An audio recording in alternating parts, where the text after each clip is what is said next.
So that was 10 years ago, then the last one. So I'm going to read my material for time's sake. I would like to read concerning mostly the second one. I serve on the second largest library board in Michigan. I serve on the co-op board, of which you're a part of. And we are the best co-op there is. Let me try this one. I've been on there 29 years. And we serve 42 libraries and 40 branches. 68 years ago, and 1 month, I came out to this little, what I considered a quaint village, and went to a doctor's house to get blood work done for a marriage license. That was my introduction to Jamestown. For some reason, I've been connected to Jamestown ever since.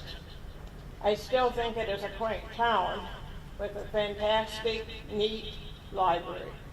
Over 20 years ago, as a trustee with a division in ALA, I was also able to give a plaque and an award to the donors, Patmos, who had moved to this community, had migrated from the Netherlands with a 4th grade education, and was able to donate over $100,000 to build this facility. He was an egg farmer. Do you know how many eggs that took to build this building that we want to lock the doors of? This is the purpose for which we are here today, that we are grateful to these people who wanted to extend education to the children and adults of this community. I won 7 of 8 millages Tuesday because most communities realize from cradle to grave the library is the heartbeat of the community. In some communities, and there's 436 of them in Michigan, in some communities it is the only building. In 2020, your community was valued at over $490 million. It's now over $500 million. That takes a good-sized budget to restore and to keep alive a library this size. By now, there was a few signs of 50% increase in air. For 10 years, you paid 5/10 of a mil. This year, you were asked to pay 6/10 of a mil. That's not 50%. So we need to budget changes from the township and Headley rollback. You have 6 days to turn this around and to keep the doors open. There has to be some decisions made, honest decisions made now. There are laws to follow to have a productive library, and 9 books that you don't want on the shelf should not have anything to do with it. I hope that everybody is looking around and looking at what a beautiful facility you have in a quaint village, and that we can keep this open and running, and thank you for letting me speak to you.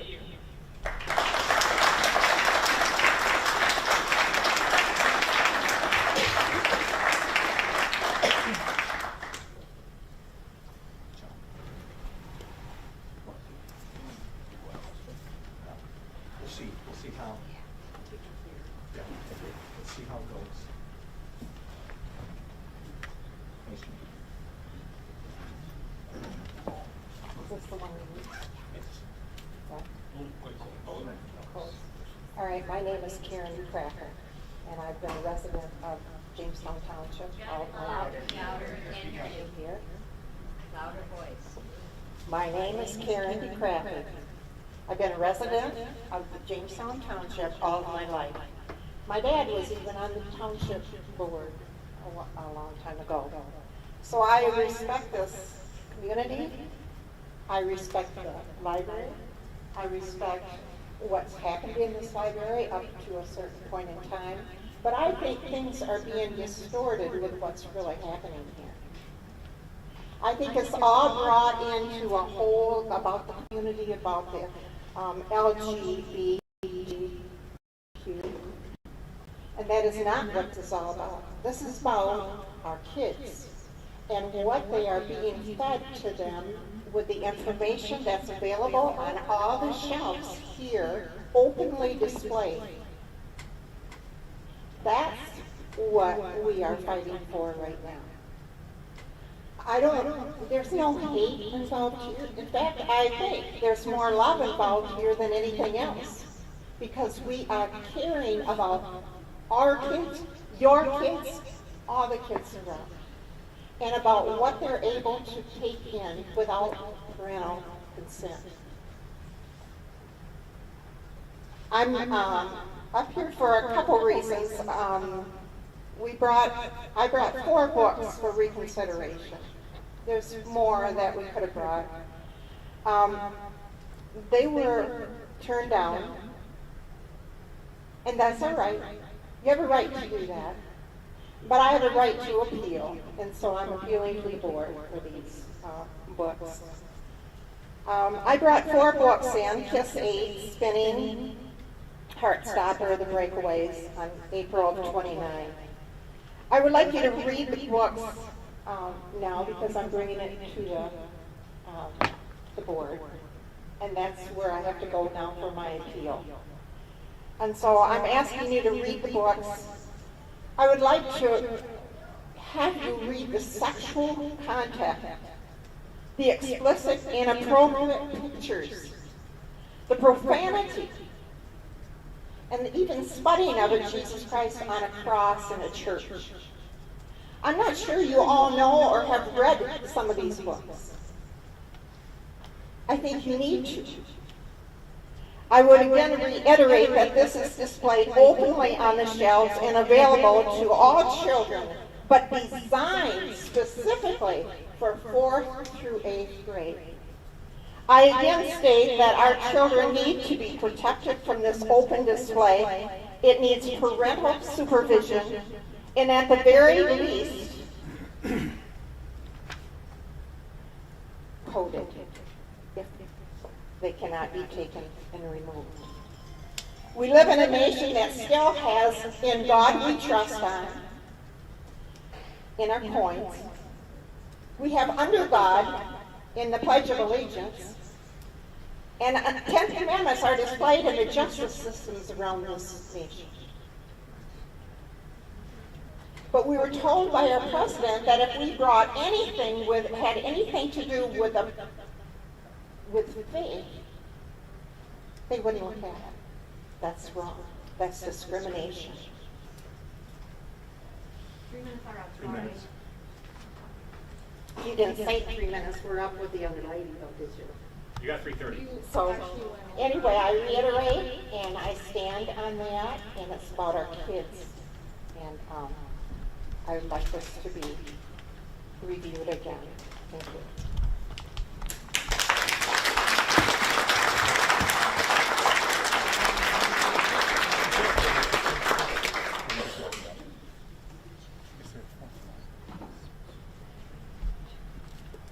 My name is Harris. I've lived here in Jamestown Township for the past 47 years. Louder. Back in the 60s, in higher education, the buzzword was question everything. But it has all changed since the 60 movement has gained a foothold.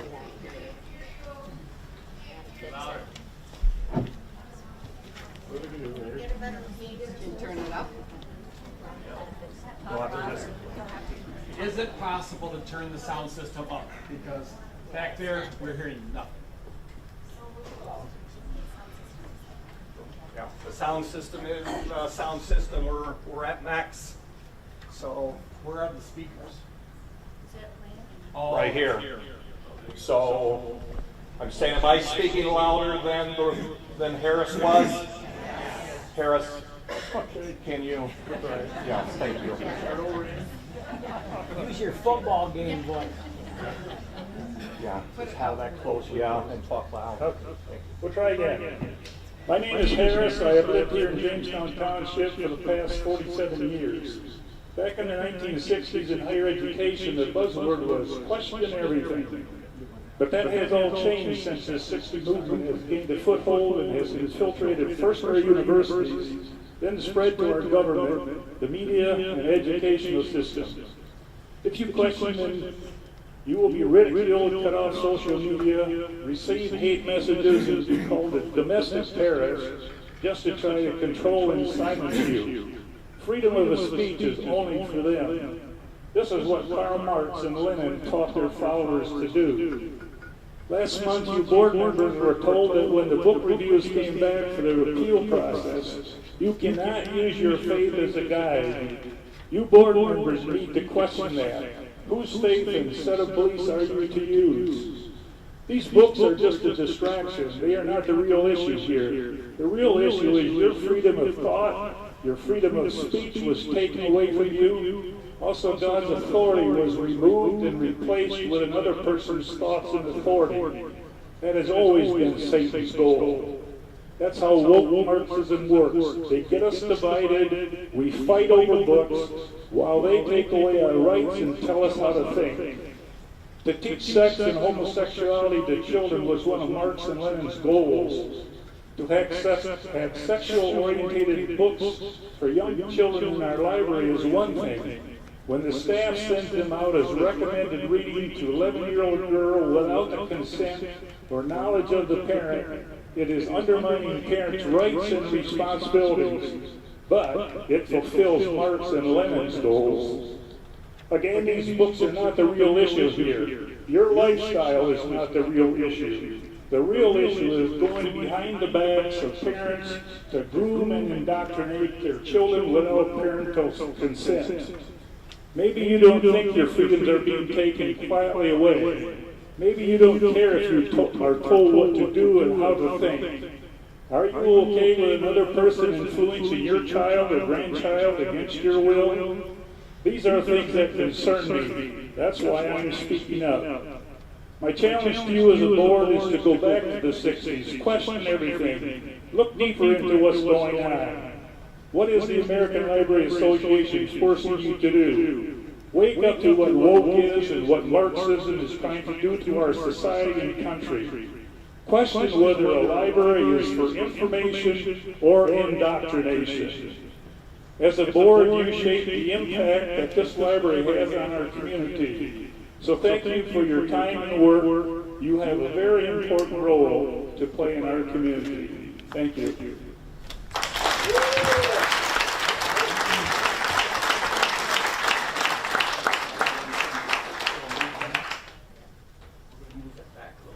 Sure, I can help. Thank you. Yeah, this thing's heavy. We'll put it down here. Like this? No, we'll go out here. Oh, let's do it.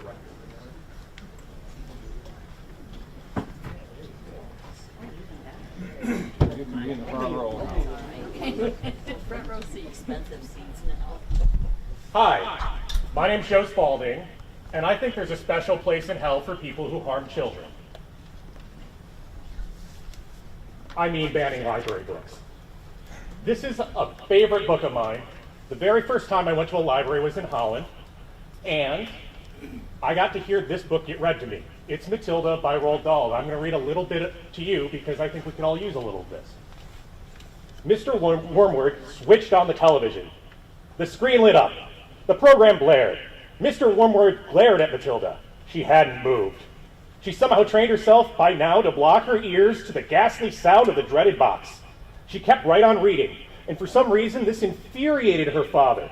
Perhaps his anger was intensified because he saw her getting pleasure from something that was beyond his reach. "Don't you ever stop reading?" he snapped at her. "Oh, hello, Daddy," she pleasantly said. "Did you have a good day?" "What is this trash?" he said, snatching the book from her hands.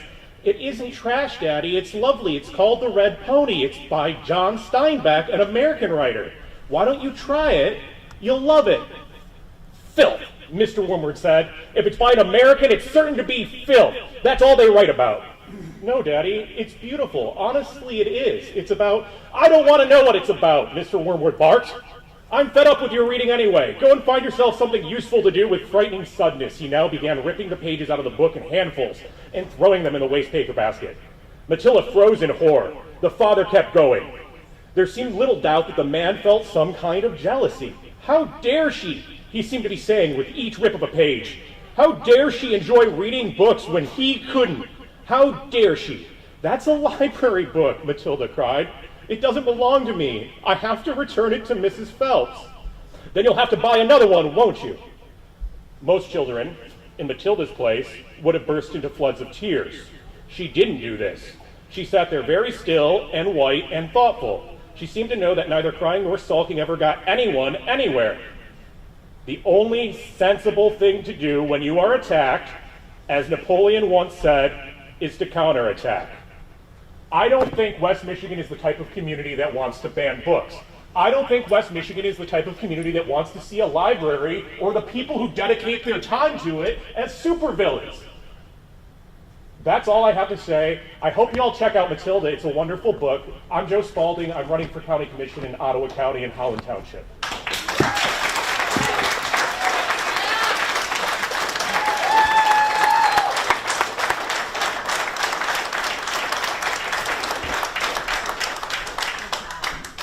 Hello, my name is Jesse Dillman. I figured I should get up here and say something. In a funny, ironic way, I live at 1984 Riley Street here in Jamestown. That's not a joke. I actually do live there. Apologies. I'll try to speak louder. I'm trying, yeah, sorry. I didn't think ahead to really prepare a statement here, so you'll have to bear with me for just a minute. I guess I just want to say I'm a resident of Jamestown here. Jamestown is very important to me.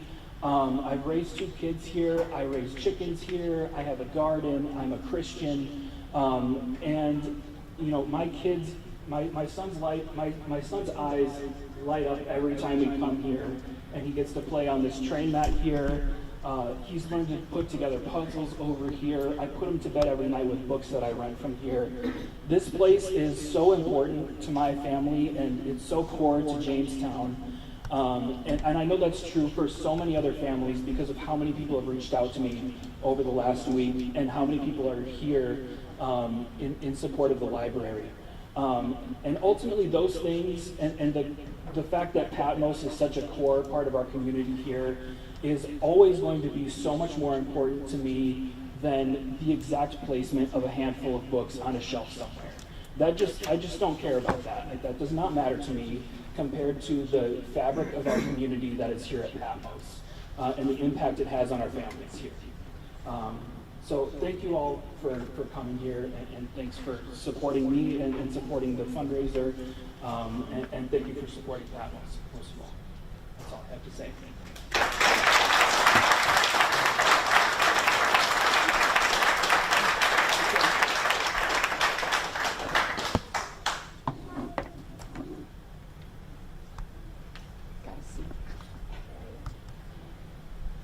All right.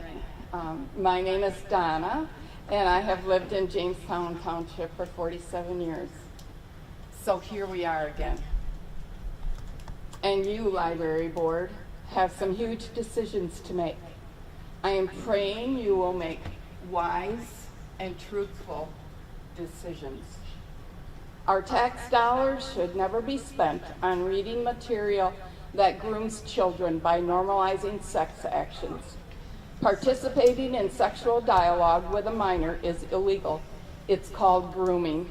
The content in some of the books in Patmos Library Teens contains graphic sexual dialogue and narratives. Clearly, if an adult were to read some of the books in the library to a minor, they would be legally charged.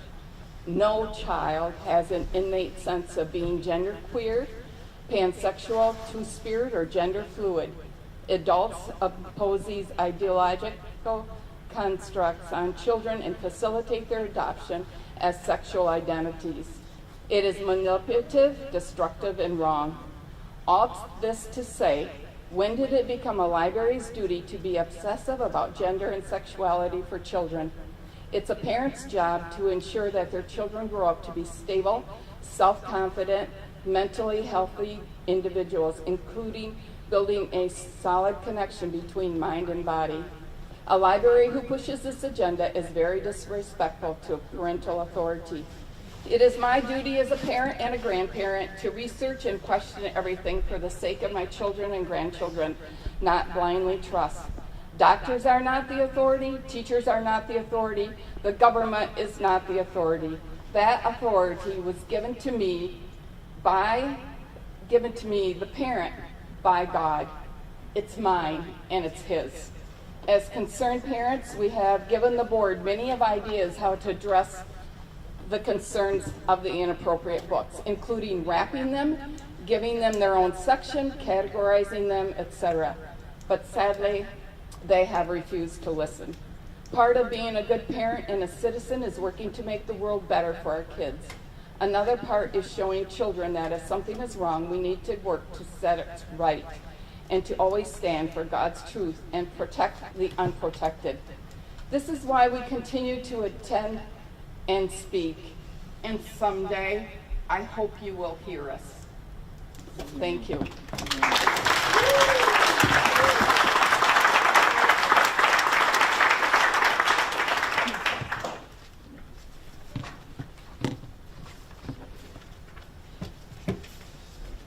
Hi, my name is Sierra Bacopa. I have a master's degree in library and information science, over 10 years of experience, and up until I accepted a full-time position at another library last summer, I was the adult librarian here at Patmos Library. Today I am not here in a professional capacity, but as a former employee of Patmos Library and as someone who cares deeply about this library and its community. I came to express my absolute shock, disappointment, and frankly, a bit of disgust at the blatant acts of hate and disregard for the freedoms protected and afforded by this country that led up to and resulted in the failure to renew the library's millage. Patmos Library is a public library. It's not a church library, and it's not a private library for only certain individuals. The purpose of a public library is to serve the public. That includes everyone of all backgrounds, beliefs, and interests. That means having materials available from all viewpoints and topics, not just what makes some people comfortable. If you don't agree with something, don't check it out. That's the beauty of libraries. You have the choice to come in as yourself or with your family and make the selections that best fit you. There are many options here. You can look around. You're bound to find something you like, but that doesn't mean you get to take away other people's choices. Beyond the American Library Association's Bill of Rights, there are also legal and constitutional protections in place to guarantee and defend the availability of these materials in any public library. The right to receive information was clarified by the Supreme Court in the case of Stanley v. Georgia in 1969. The rights to freedom of speech and the right to receive information were also extended to minors by Tinker v. Des Moines and the Board of Education v. Pico. Public libraries have the responsibility to protect these rights for the communities they serve. The big takeaway from this is that if people trying to force a public library into censoring materials they disagree with based on opinions, lifestyles, or viewpoints presented is blatantly unconstitutional. And that's why I urge the library board not to yield. The library has amazing materials and services that benefit everyone in the community. Giving in to this attempt to strong-arm would be compromising everything libraries stand for and would send the message that Patmos Library is not a public library at all. Instead, it only caters to a few voices that are trying to drown everyone else out. Thank you. I live in Jericho.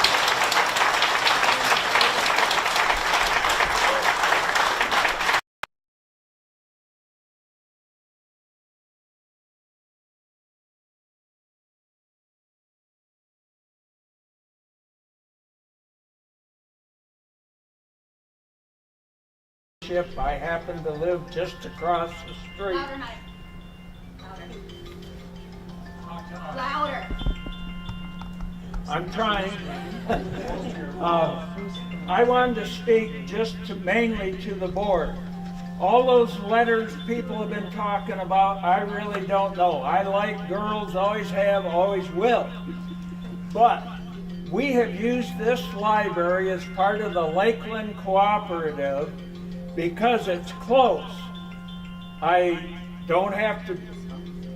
Sorry, somebody's phone is going off. That's his. I think it's Michael. Is that? It's yours. Be back. That was a timer. I was trying to make sure I got up here. Anyway, we have used this library for the book clubs, for the crafts, for the adult education programs. You know, we raised our kids, didn't have any problem. We looked at what they brought home to read. We read to our kids, and parents don't do that today. If you want to see sex education, all you have to do is turn the Hallmark channel on, okay? Every Hallmark movie today has some kind of gay situation in it. These kids are going to get sex education the same way we did. You know, you're going to see the girl next door and maybe play doctor, and that's your sex education. You don't need to come here and search out some book. So, from my perspective, the library is for everybody. And I would love to be able to use this library that's 2 miles from my house. Even though I don't pay taxes in this area, I pay to Georgetown because I live right across the street. Thank you.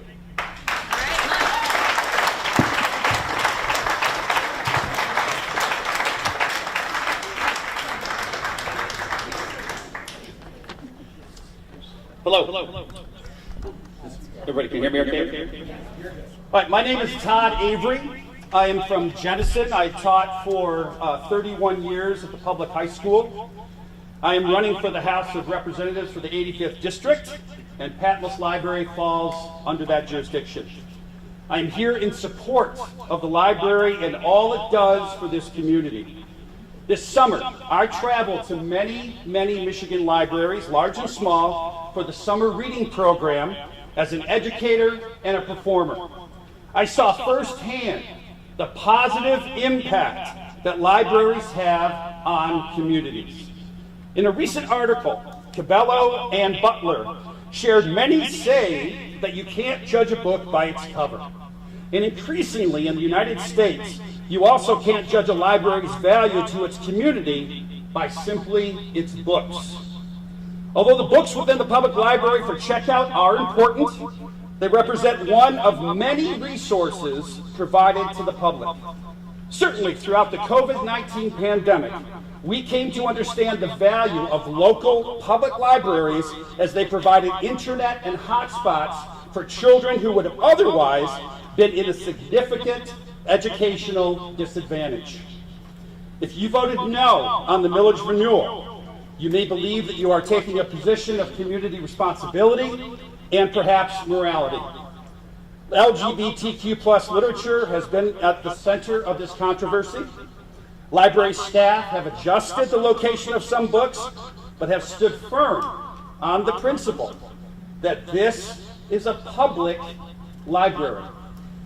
In a democracy, book challenging and banning is a slippery slope. If all such literature were removed from the library's shelves, what might be next on the list? Perhaps true crime books would be the target because of the inherent violence, or historical books because of the point of view taken, or those romance novels that my grandmother loved to read. There are posted areas within a library for good reason. Not every book is intended for every reader. If you do not want to read a particular book or have your children read a particular book, you can make that choice. Although this library will remain open for the short term, it will likely need to close sometime in 2023 without a special millage vote of support.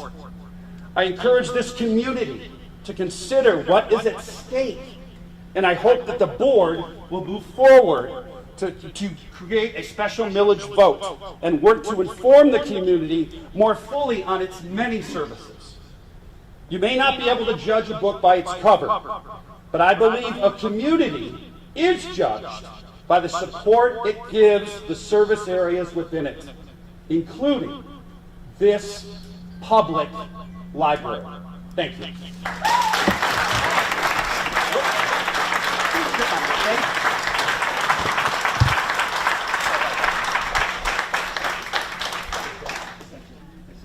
I would like to just give a short question to the people out here. How many of you know the library's policy regarding children? There's no interaction. The children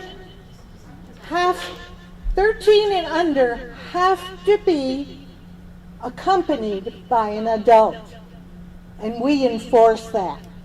So if they are getting books that they shouldn't, who's responsible?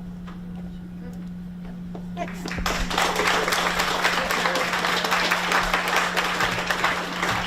Hi, I'm Jeff Reitner. I'm a resident here in Jamestown, and I'm going to keep this short. I'm a supporter of the library. I'm a supporter of free speech. And I just want to ask the Jamestown residents here who are interested, I'm going to have a sign-up sheet at the end of the night for any Jamestown residents who want to help out in trying to get this millage passed if it comes to the ballot in November. Thank you.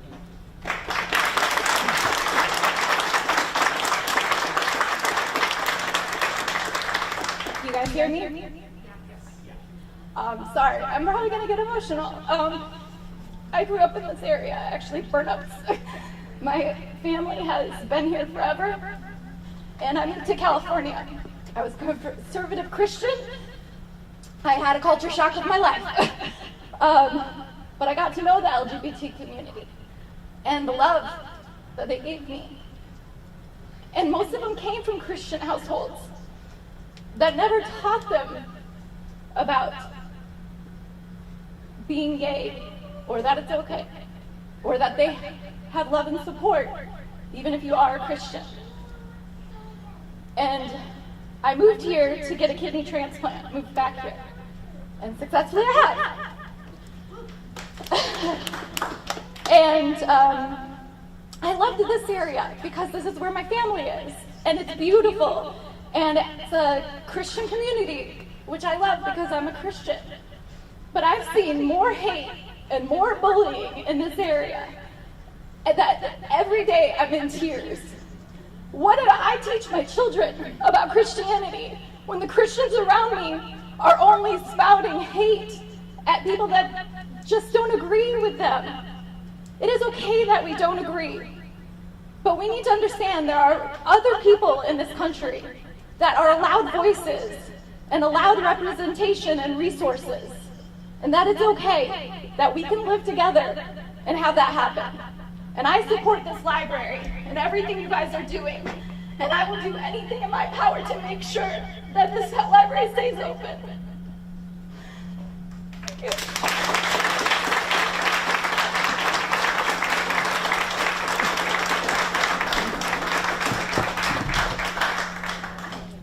Hi, can you all hear me? Yeah. I grew up with my brother right up there, and we spent the first 21 years of my life living in this community and biking to this library as often as I possibly could. Librarians still know our name. This was the place that I had my first job. My parents brought us here when this building wasn't even built. We went to the firehouse over there. And this was the safe place in a community of mostly farm fields. I was homeschooled. This was the place that I could go and experience the world through the magic of books. And I participated in a millage election a few years ago, and I was young enough, I was like, why are we campaigning for the library? Like, this is the one thing in the community that I can go and participate in. Like, everyone will want to support this, right? And so, I helped my mom, and we won the election.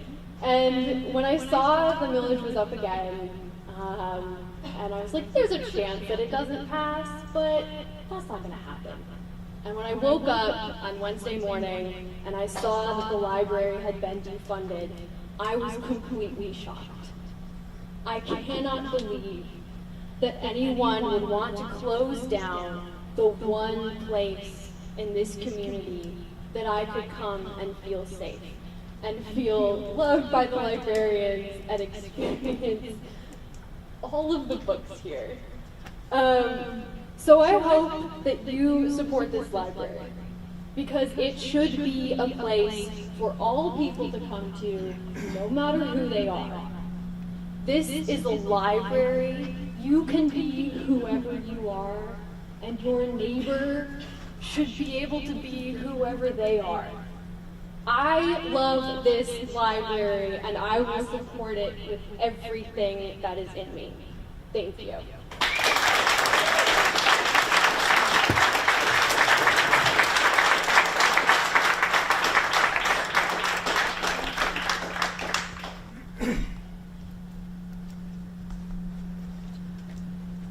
Dean Smith, 2601 Mason Street.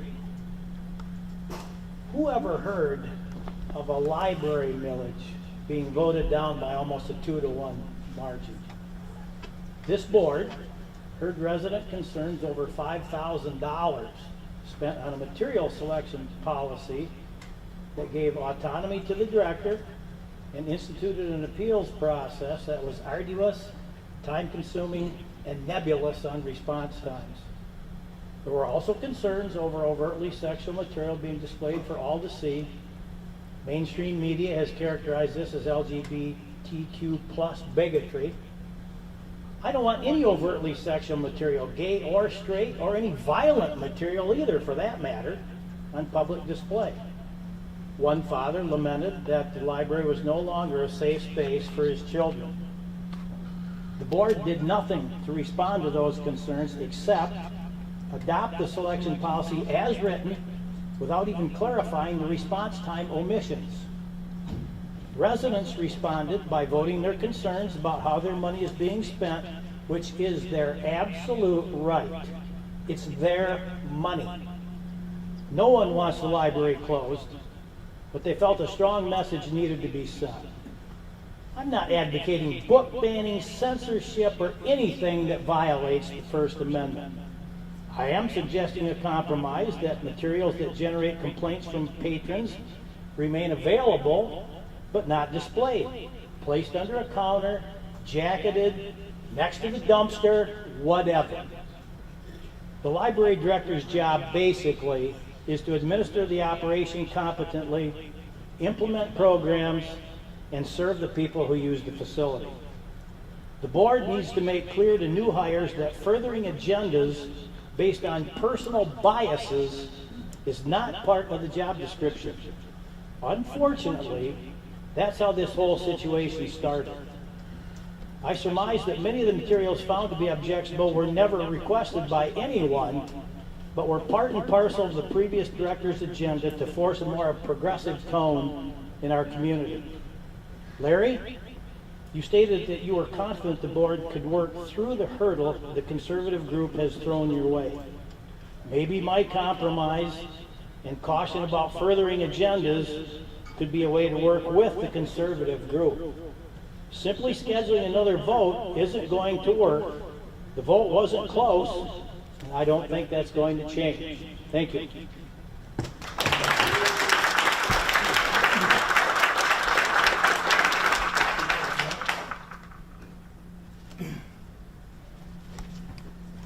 Vicki Franks. I live at 2484 24th Avenue. I do vote here. This is my district, whatever, township. I agree with Dean. I think there's a lot of talking about things that really don't matter, and I want to say shame on the board. I've been going to township board meetings, and you had the opportunity to have a double vote, 2 votes, one for the renewal and one for the increase, and you chose to combine them. Had you not, maybe we would have voted to renew the millage. We just didn't want the increase. There seems to be some strange things going on that you're not maybe being open with the public. So it seems a little bit shifty as to what you're doing. So I agree with Dean with I don't want to ban books, but I think there needs to be some discretion. And I did not know the parents under 13-year-olds had to be in here, so I appreciate that information. I like books. I'm an English major. Don't roll your eyes at me. I just live here. You don't. So it wasn't 2-1 vote. Listen to your constituents. I guess that's what I ask. Be a little bit willing to hear our concerns and compromise with us. Thank you.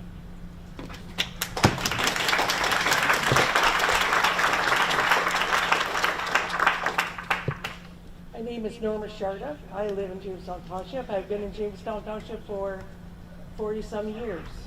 And my 2 boys, when they started going to the library, had to go over there to that little one room, and that's what we had. I didn't like it. I wanted something better. I worked very hard 25 years ago, and it took a long time to get this building up. I worked with the Patmos Library.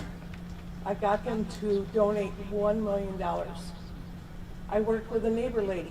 We got her to donate the land. Did we have difficulty? Yes. Did we fight through it? Yes.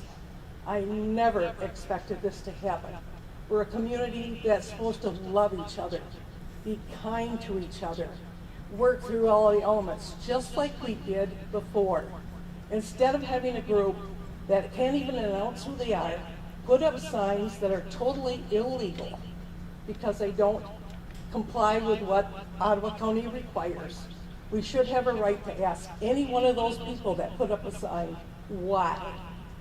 And this board has a big challenge ahead of them. I think they need to work through all the difficulties I did. They need to make it happen, and they have to keep us open. I did this so that all these kids could have this great library. The Patmos Library people did this so we could have a great library, and I still think we can. You've got a job in front of you. I think you need to start working with people, be kind, start understanding, start listening, and make it happen. Thank you.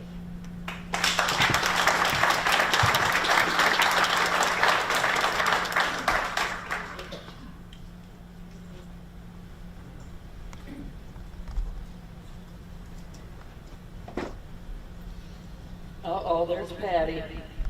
That's what my husband's thinking. Here she goes. I want to just take one quick poll. How many of you out there... No. You'll love it. How many of you love children? I honestly think everyone here has a great motive. I think we all love kids. I think most of us love books. Now, I have grandkids. Would I be thrilled to have them read certain books? No. At least not without me present and be able to explain it. I'd be just as uncomfortable with my 6-year-old granddaughter reading about the Holocaust, right? I mean, there's some information we're not ready for at certain ages. So that's where parents come in. Absolutely watch what your children read. But a library, a public library, has the right and even the obligation to have the information out there for everyone. Because otherwise, I mean, I know a lot of people here are uncomfortable with the LGBTQ plus topic. I'm uncomfortable with guns. So I think every book about guns should be taken off the shelf. I don't like Martin Luther. Martin Luther was the biggest anti-Semite ever. I think every book about Martin Luther should be taken off the shelf. Make a note. I'm not that wild about John Calvin, sorry. That whole election thing, I'm not into it. I wouldn't want my kids reading about it at a certain age. So you see what I'm saying? I might be uncomfortable with a book that you're fine with. You might be uncomfortable with a book I'm fine with. That's what makes a public library a public library. I can take out the books I think are appropriate for me and my family, and you can take out books and other materials that are appropriate for your family at the age that they are at.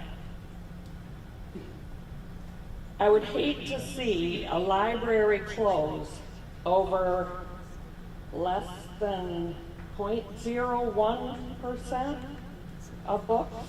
Yes. Pardon me? Oh, okay.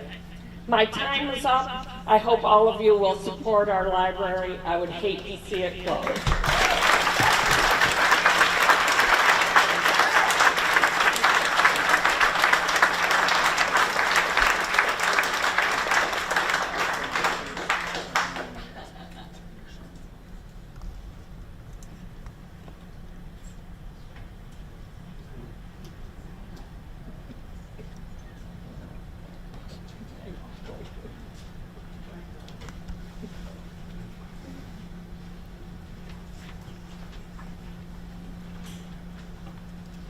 Hi, I'm Trisha. I live on 3889 Suntree Avenue in Jamestown. I want to thank the Patmos Board for their time and energy you put into the millage renewal. I also thank you for providing our community a wide range of materials like the learning kits, Wi-Fi hotspots, as well as providing free crafts and movie nights to our residents. Tax money spent to represent the whole community is money well spent. In a time when book bans continue to be on the rise, I speak on behalf of the First Amendment rights of community members to access the materials they wish to.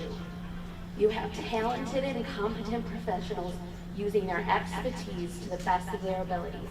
Thank you.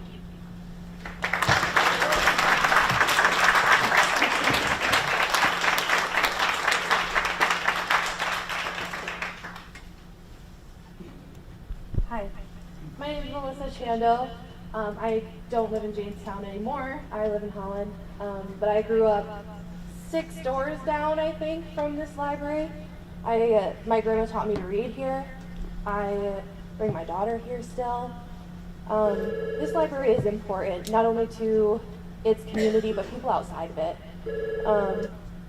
And for being a community who stands on Christian values and claims to be inclusive and wants people to come to this community as they are, we fail to do that in a lot of ways. We say, come to this community, but not like that. And the library is the one place in the world now that you can just exist. You can just come, you can read a book, and you don't have any expectation of you than to just fall in love with books. And I hope that this library stays open for my daughter, for her daughters, for generations to come, and this community can be better than this.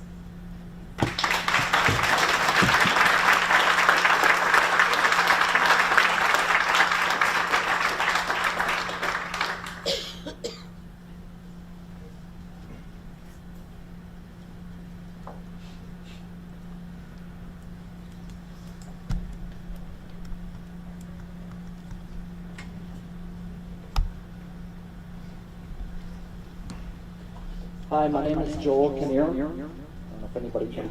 Okay. I live in Jamestown on Adams Street and have my Patmos Library card in my back pocket. I love books. Actually, I love to grab a book on CD and listen to it back and forth on the way to work. I've learned a lot of things about history, personal improvement, finances, etc. And so I think there's a misunderstanding that people who voted no were trying to close this library. By no means. I don't want this library closed. I voted no because I'm concerned with the agenda that is being pushed in this library. There are millions and millions and millions of books to choose from. So it's not even a First Amendment issue. It's a problem with trying to push a particular agenda, trying to give bad information or actually pornographic information to kids who are not in a position to need that information. So this is why I voted no. It's not to close this library. I love this library. I want to be a voice for the people who did vote no. I'm not part of any conservative group or anything. I didn't have a sign in my front yard, but I'm concerned with the direction this library is going, and I voted no to send a message. Please keep the library open, but change the way that we're making decisions on books. Thank you.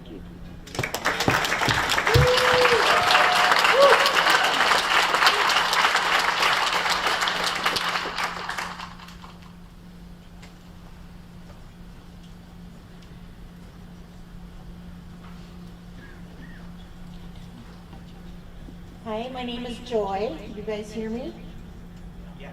Okay. I live on Carly Court in Jamestown. I've lived here for about 45 years. We know Patmos as well. We were neighbors to them many, many years. And I'm just really offended that all of you think we hate you. We don't hate anybody. We just want things on the shelf that are appropriate for kids. If you want what you want, have it on the side and just ask for it. But we don't hate you. Nobody hates you. And I'm offended by that just because we're here to talk about it, we want love. Thank you.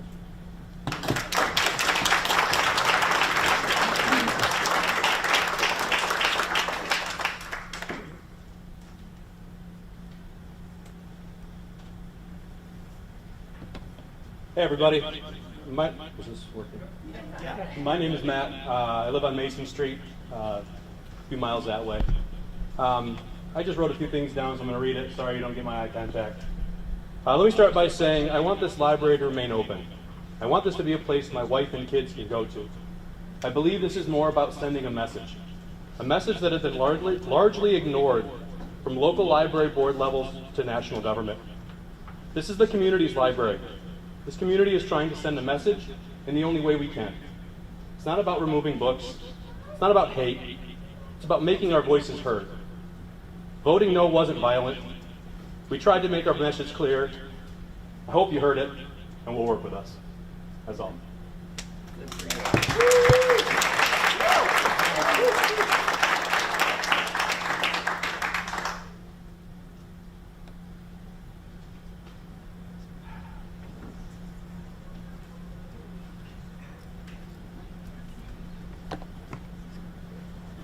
Good evening. My name is Mike Herman. I'm a short-time resident here, moved here in 2015. And unfortunately, I have not been involved in what's gone on with the library up to this point. What I'm here to speak to a little bit is just the practical issue. There was a vote, and turned down the millage. So they have about 8 days if they want to go on the November ballot to put another millage issue out there. Otherwise, they won't have a chance to do that. One of the reasons that's important is the turnout for the primary is always low. About 42% of the registered voters in this township came out to vote. 26% of the registered voters are the ones that voted no. Now, it's up to the people to decide what you want to do. But I would like to have a majority of the voters have the opportunity to do that. Now shame on them for not coming out, but they don't in the primary, they just don't. So I would encourage the board to push forward with the millage vote in November, do their homework, decide if they want to address some of the issues, but give all the voters a chance to decide whether this library stays open. Thank you.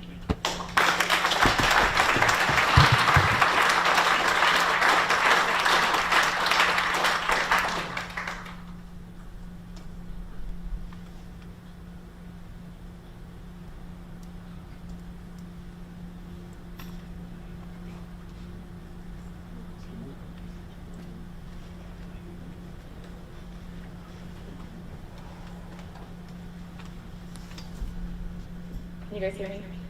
Okay, I'll try to talk loud. My name's Claire. I live in Jamestown, just a couple blocks over. I've lived here for almost 3 years now. And I'm just going to read from here. So I was going to say, I'm deeply concerned that the community is so willing to slash funding to this library. It seems to me that material sourcing, displays, and how materials are organized here is something that can be easily adjusted with new policies and procedures, and that I hope that the board, this current one or a future one, is willing to work with the community so that we can pass a millage in November. And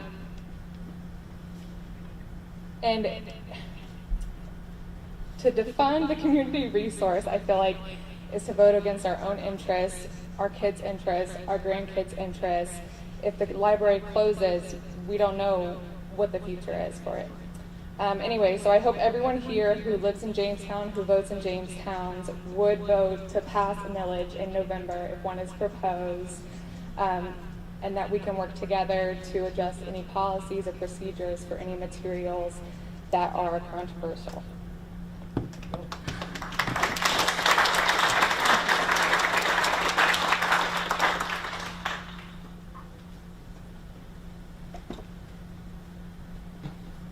Good evening. My name is Kim Nagy. I live in Georgetown. I live in Jenison. I am a candidate for state senate in the 31st, which includes this district. I did not plan on speaking tonight. I usually think politicians don't bring a lot of value to these kinds of discussions. I came here to learn, and learn I did.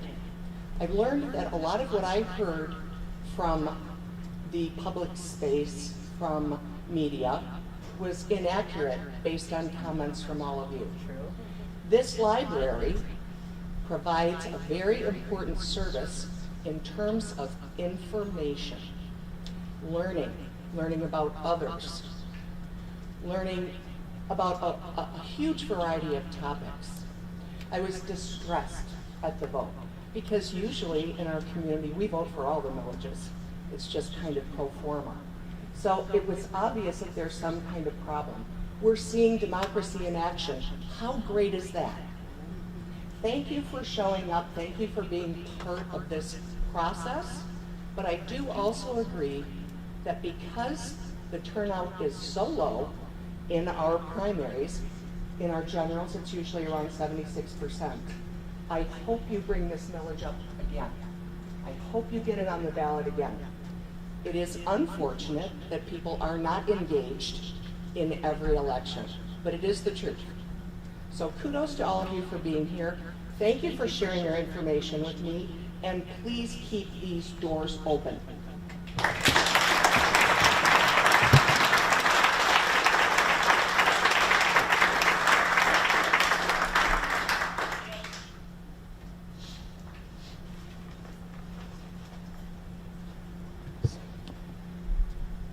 Well, I have another person who lived here my entire childhood up until only a couple years ago.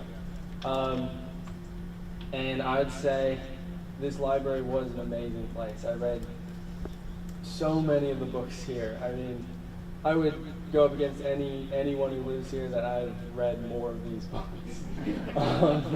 One summer I started in the A's and the biographies, and before school started I got all the way to F. And the material I was able to get here, we used the internet here before I had internet in our house. Everything that was provided here I used, and I benefited from it. I went to college very early at a started going to college when I was 14, and I had a lot of education and knowledge that I had received here before I went to university and started taking those classes.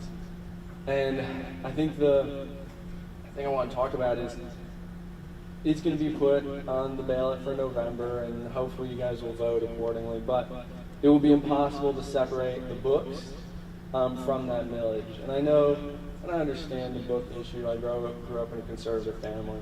I spoke on conservative issues when I was a kid. I've changed my views, but I still understand the viewpoint. And it'll be difficult. You cannot separate those two issues.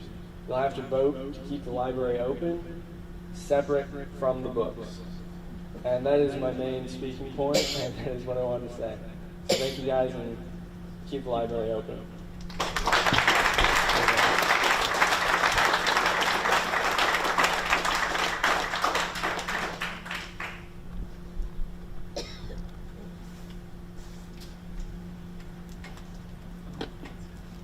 Can you hear me? Okay. My name is Kelly, and I am here in support of keeping the library open. I'm also representing the people who voted no. Not because I wanted the library to close. In fact, I didn't know my no vote would lead to that. That was information I was not privy to, but I don't have a school mom. I raise my kids at this library. I bring our neighbor kids to this library. It is very resourceful to us and many others, our friends, our neighbors. I have no agenda. I am not on the side of either agenda. I have good friends on both sides. I don't choose to pick a side. I just want the library to stay open. And I think there's compromise that can happen so that everybody can enjoy it. And by the way, I didn't plan on speaking, but my daughter is here with me, and she encouraged me to come up here because she loves this place. Thank you.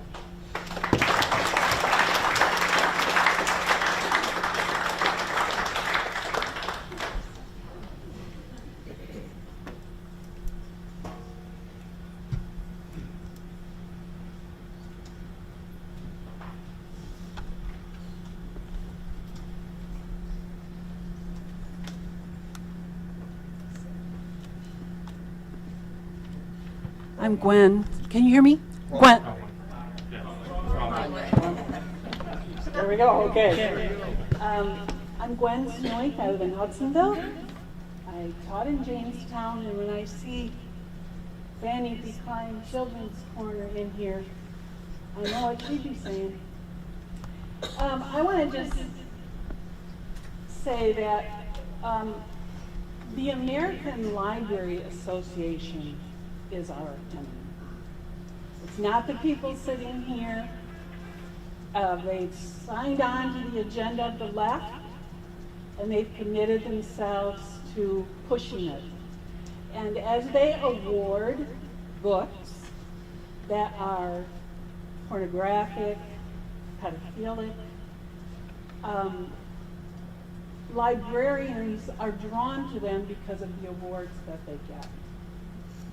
So it's a process that kind of goes automatically, and I am thankful for the people who turned down the millage because it's time for decent people to push back. Librarians would have the good sense not to put Playboy on display in the magazine racks, and that's the same kind of decency that we're asking for in these highly sexualized books.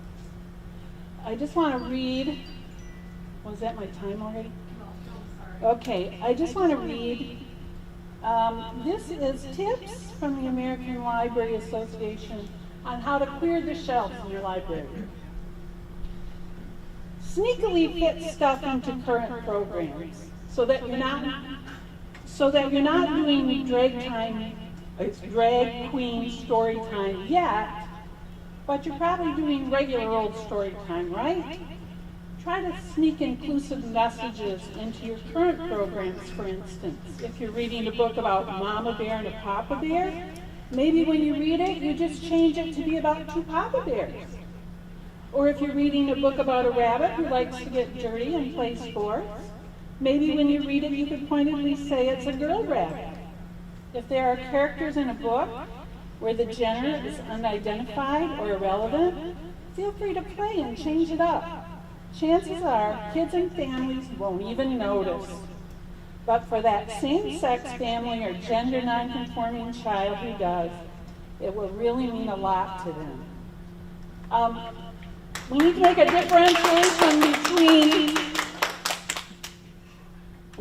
differentiation between children and adults. And that's where the basis of this whole thing lies. Adults are free to make their own decisions, and we support that. If adults want their children to be exposed to the highly sexualized material, that's up to them. But we shouldn't have to bring our children and grandchildren into this library and have sexual ideology, these aren't facts, sexual ideology pushed on our kids. Thank you.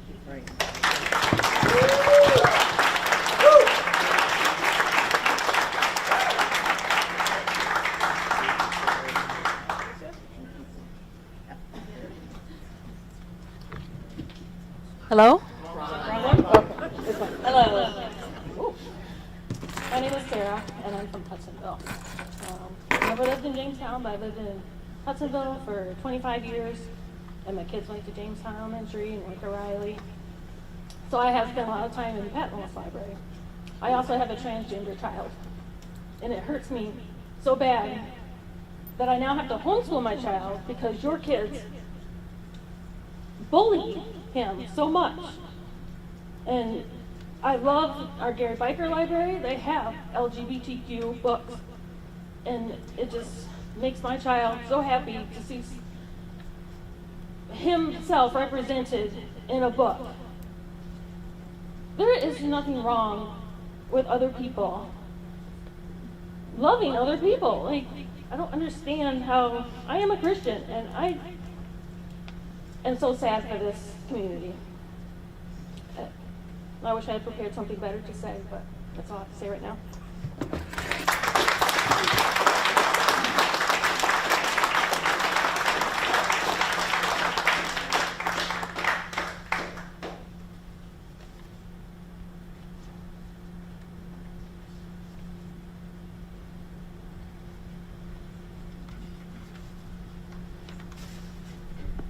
I am checking for anyone else.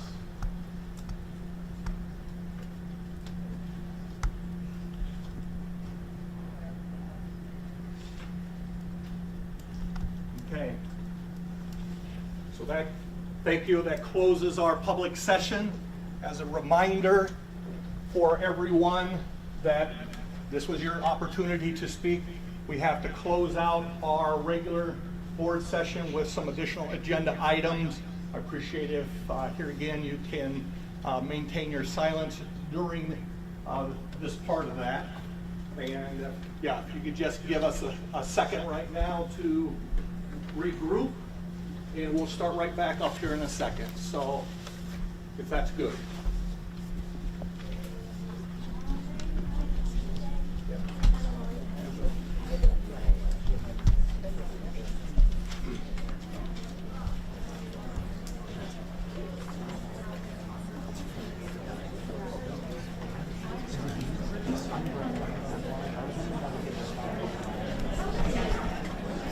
We are going to take a small break. Like some water. I'll start back up.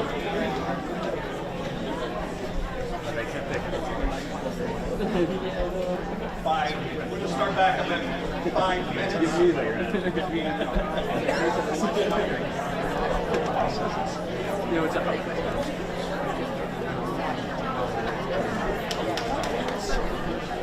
Our neighbors apparently.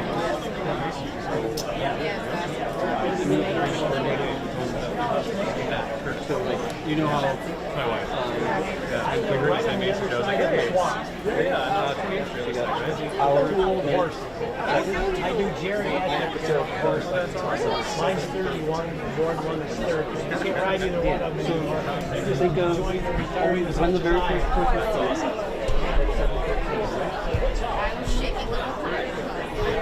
look at the very first person speaks in the time code. So if it's 7:13, so you look at 8:13, it's an hour. So what was the first time slot? Yeah, the first person.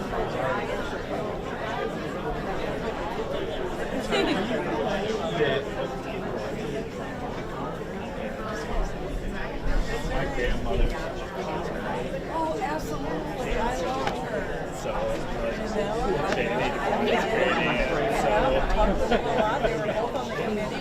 yeah, I played for the band, so my mom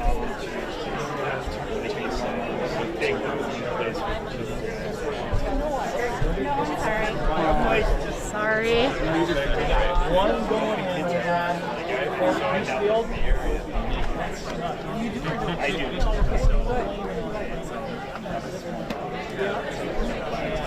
I used to buy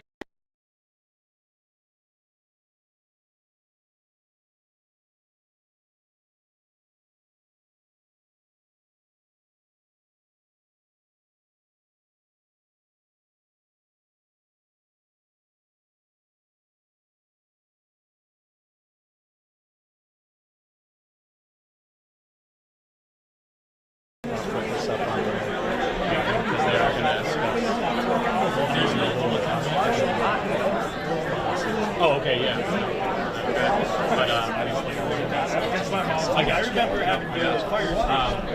but they are going to discuss the future of the millage, like. So we do. But yeah, I'll go put this up there.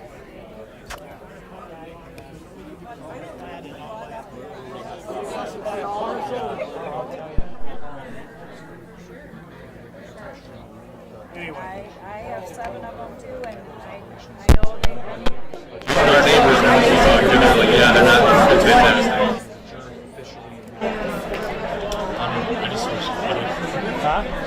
fantastic. I've never actually tried to switch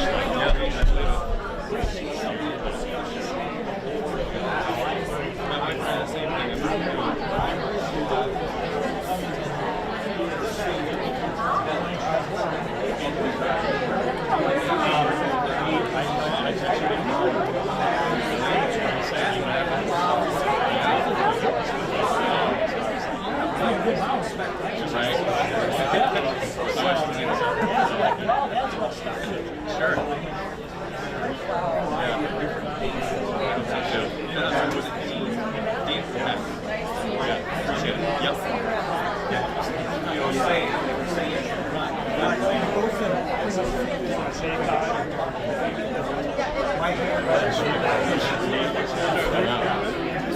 I saw her put the mic up and I was like, what? Just get here.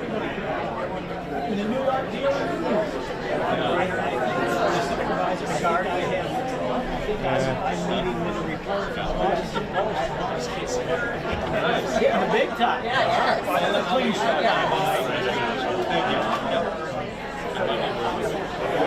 Yeah, no, I mean, if public comment's done, so we don't need to. And anyways, we were behind them because they fucking moved, so.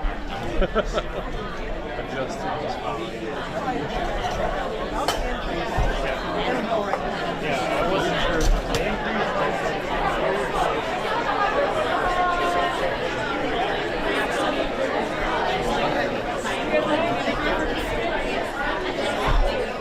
She better come back here? No. I was gonna say, it seems like.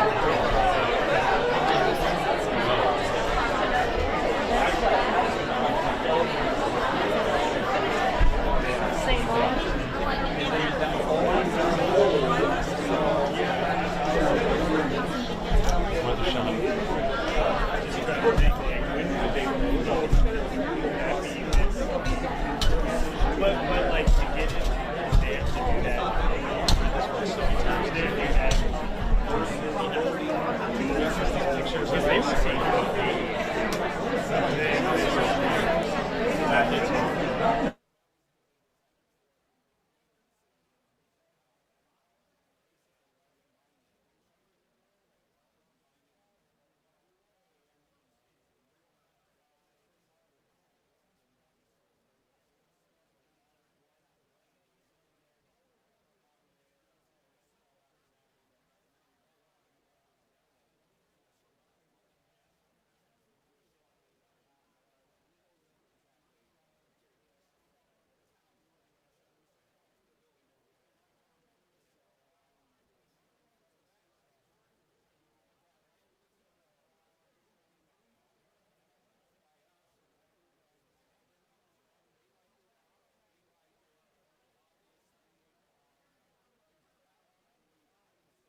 So individuals to move forward so you can hear us. So thank you for that. With that, we will continue our agenda for tonight. Our next item on our agenda is our treasurer's report.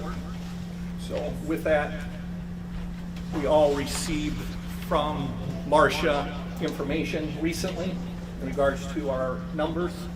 So at this point, just asking if any of the board members have any questions about that information that has been shared.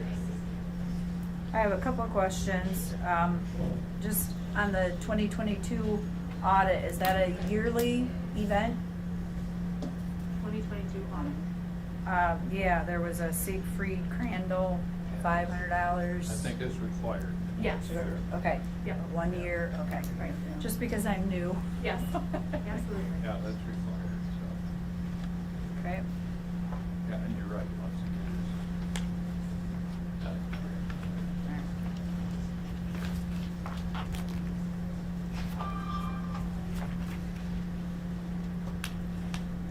Anything else, Beth? Nope, that was it.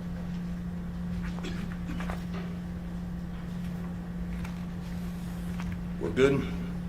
Motion to approve treasurers. Support. And that's also approval of bills and cash disbursements. We're good. Anybody want Support? to support? Okay. Thank you. Next item on the agenda is our director's report.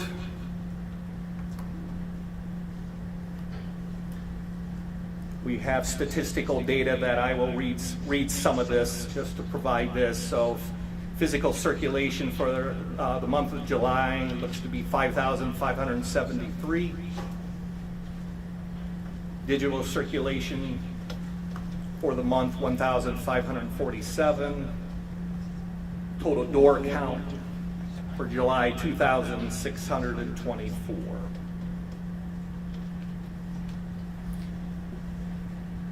We've invited Caitlin, our children's director, to be here to provide an update on her summer reading program. Good evening, everyone. My name is Caitlin McLaughlin, and I am the children's librarian here at the Patmos Public Library. And I just wanted to highlight some of the summer programs that we have been doing here. The summer reading program has been running from June 13th through August 20th. And in June, we did a walk-in Father's Day craft that was a rousing success. We've also had many story times every week from Monday and Thursday at 12:30. I've also done for teens, we've done laser tag and life-size games.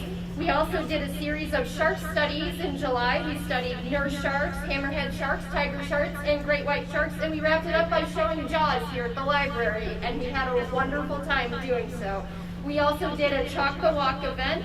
We did a perler bead party session earlier today, and we had a wonderful time. Many wonderful creations were made. We also have done rock painting, and I will direct your attention to the front for just a moment. You'll see a mural where children have been adding to our ocean. It's the one time in your life you can draw on the walls and not get in trouble for it. We've also had our community fish wall that everyone has made contributions to, and you've probably noticed our light fixtures are also jellyfish. We also have had 3 outside performers come in to do wonderful events here at the library. We had Mermaid Molly come and explain how she is a real-life mermaid from Lake Michigan and here in the Great Lakes region. We had Mr. Evan Holler come, and he did a children's concert. We also had the Roz Puppets come, and they did their performance of the Magic Fish. And we have Mr. Dave Storms coming on Saturday, August 20th to do our summer foam party to end our summer reading program. Thank you for your time.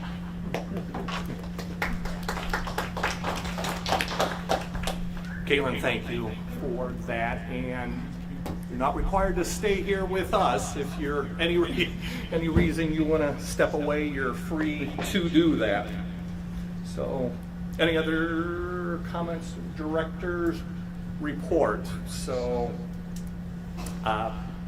we're providing the director's report today because we unfortunately are without a director, which leads us into our next section is unfinished business of our agenda, and that item is director selection update. So just to provide a quick update that most of us here are aware of, we did during the month of May and June have many candidates for consideration with the help of ourselves, the selection committee, director selection committee, and with the help of some of our residents that participated in that. We were able to narrow down from a total of approximately 6 candidates, and we narrowed that down to one phenomenal candidate, made an offer for that candidate. Unfortunately, that phenomenal person also had another offer that they accepted. So with that, we don't have a director currently. We are at this point re-pursuing. That was started again, posting the director's position. That was posted again in the month of July. We've had some resume feedback. We had placed a post deadline of August 31st for that. Things have dried up recently for resumes coming in. So we're under the challenge to find someone, and we'll continue to pursue that under the current situation that we're under. So the next item underneath unfinished business is that we did make an offer for a person to be part of our circulation desk. Am I saying that correctly? So we did interview a person. We have an opening at our circulation desk, and interviewed, made an offer, and so we do. The good news is we have a new person that I think has started. Yes. Yep. Okay, so that person has started, is in training, so that is, from our point of view, that's a good positive thing that has happened for us. So I wanted to bring that up in our agenda to make sure all board members were aware of that. So next item on our agenda is new business. So the one item now under new business will be library future operations. Future operations. So with this, amongst us board members, we will have an open conversation about the future of the library, what that means in regards to with the millage being voted down. Ultimately, if nothing happens, the doors would close, if nothing happens. So our discussion today is to determine in regards to potentially re-pursuing millage in the future. We all want to do everything we can as the board to keep it open. And so with that, I'm opening up the floor to the board to make comments about thoughts about potential future millage.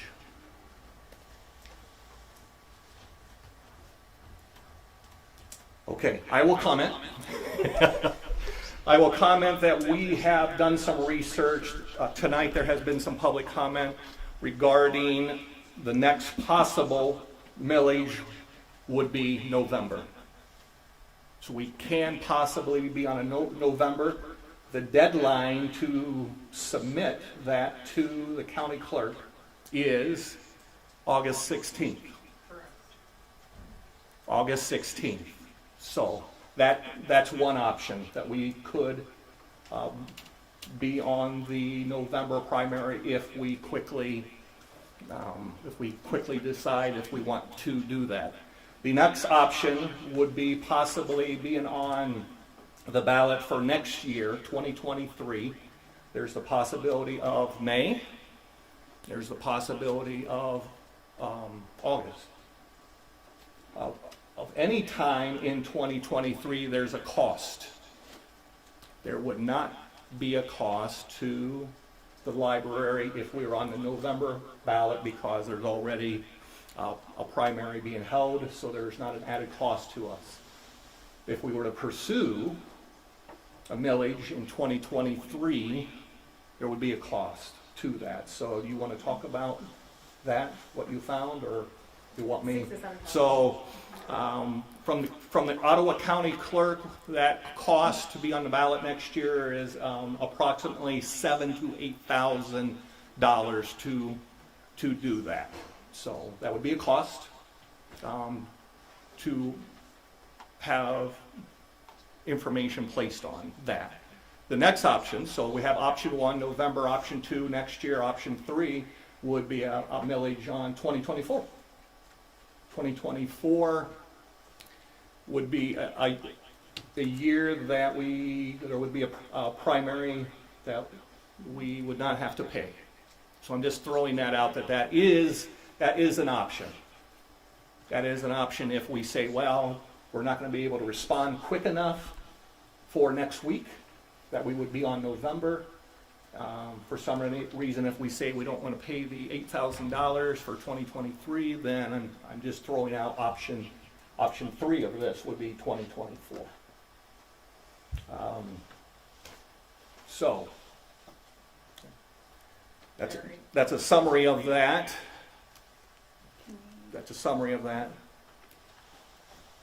I think we should explain why we're asking not just for a renewal, because there was some confusion and some questions from the public about why we were pursuing it the way we were. Okay, so just to make sure everybody on the board, make sure we all understand the language that was on last week's ballot.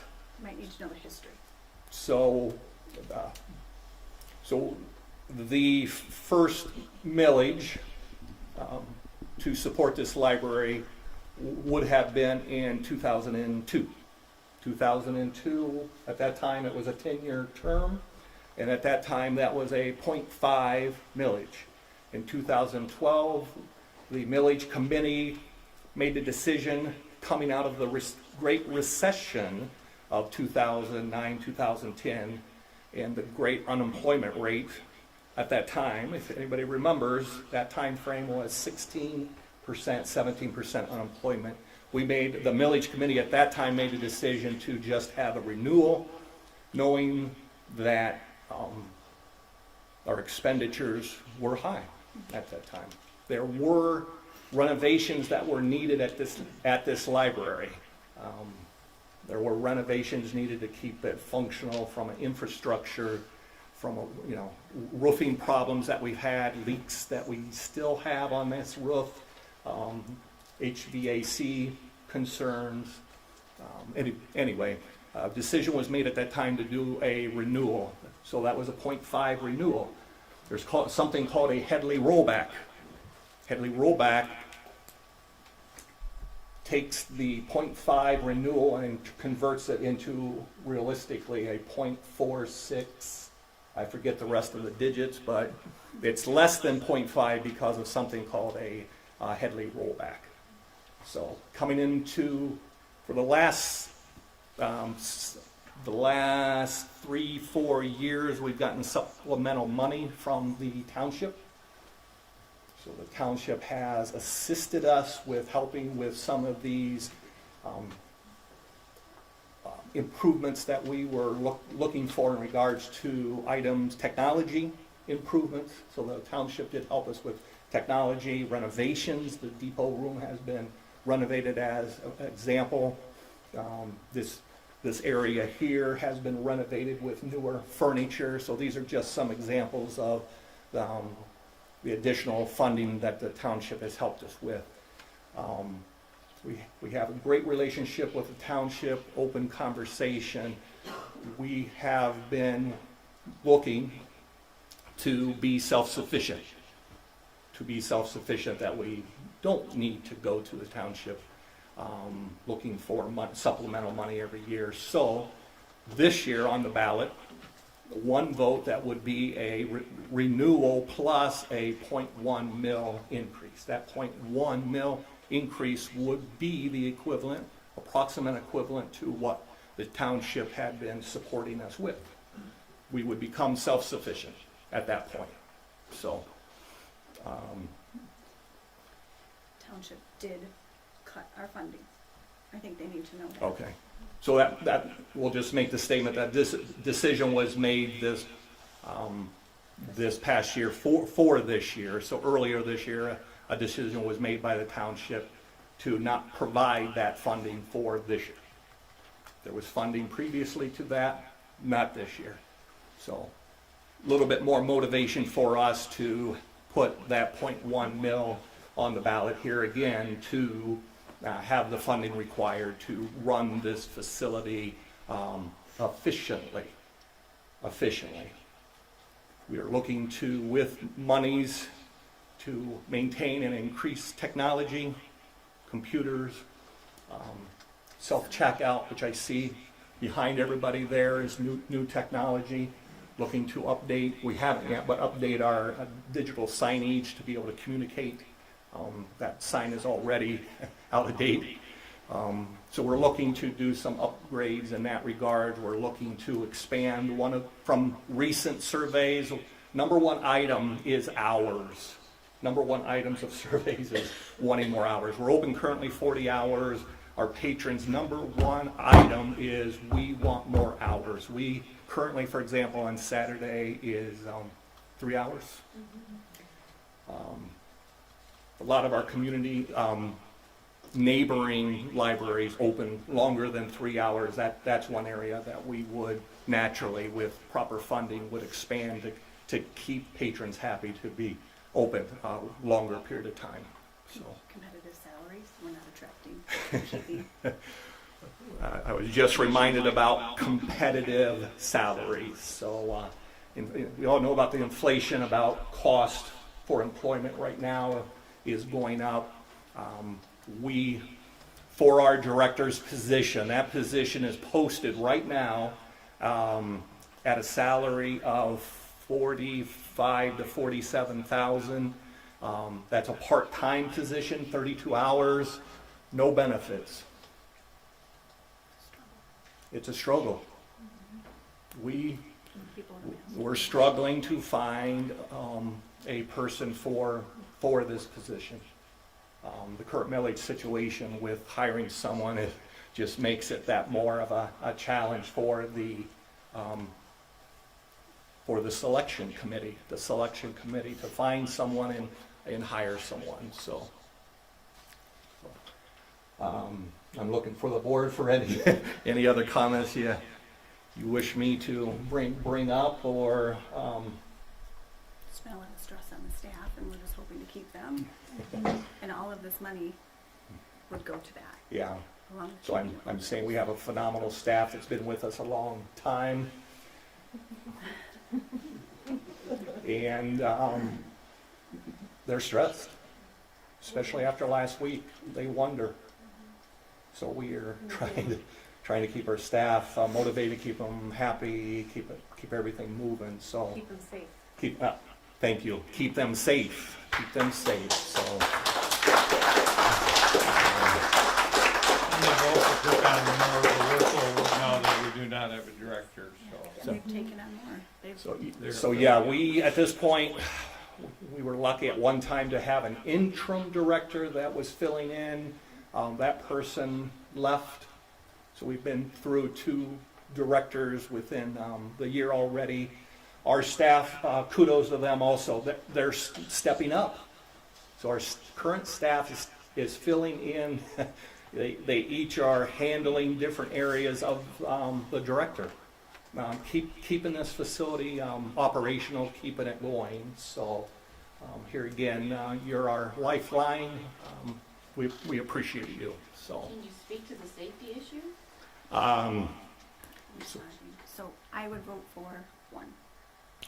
Getting back to what you asked. Okay, so we do have a motion on the table. I just want to make sure before we make an official motion, if there's any discussion, any questions, any discussion in regards to potentially a millage next step. So. I I agree with 1 because I think it's fresh in everyone's mind, and there is a better turnout in November than we'll see in May and August again. And it doesn't cost us anything. And it doesn't cost anything. Okay. Is this something that the millage committee is ready to go after? I mean, what kind of time commitments or what kind of, what does it? So what's it I'm gonna glad take? you brought that. What's it gonna take to get to the November? So I'm glad you brought that up. So we obviously had a millage committee in the past for the past millage, and, based on the decision tonight, whatever happens then, if we're deciding about a millage, then a millage committee is reformed. A millage committee would be reformed. So we would need more members of the community to step up and be able to help us with this. So there Does would it need to be. be different people? Is that what you're saying? Yes, I'm saying yes. Anyone on the library board can be part of the millage committee. Anyone can say they wish to participate. They don't have to, but anybody on the board can do that. But we're also always looking for additional people, and that's where we're saying having individuals pro-library interested in participating on the millage, then yes, the millage committee will accept